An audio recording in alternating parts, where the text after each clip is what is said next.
tashar Aji TV. Idan yau ne zuwa ne farko ko ka danna subscribe ka danna ƙararrawa domin samun rahotanni da zarar mun ɗora. Mun gode.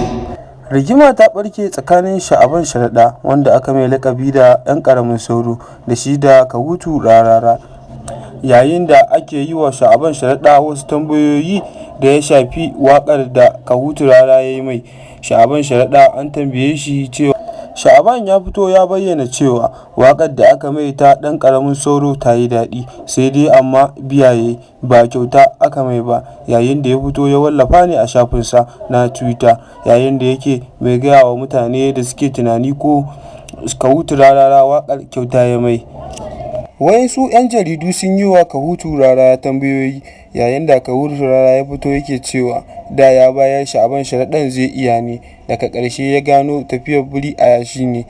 Yayin da rarara yake mai ƙara cewa shi ya fuskanci sha'aban sharaɗan baya yin Bola Ahmad Tinubu, yayin da shi kuma rara ya ga fuskanci tafiyar ba za ta yiwu ba saboda shi sha'aban sharaɗan baya yin tafiyarsa.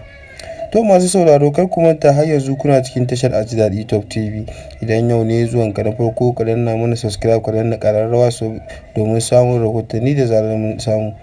Sha'aban sharada ya ƙara fitowa ya ƙara bayyana wayansu rahotanni, yayin da wayansu jama'a suke mai zargin cewa sha'aban sharadan yana yi wa jam'iyyar APC aiki ne, yayin da yake mai cewa shi fa yana takara ne ba don komai ba sai don ya kawo kujerar jihar Kano.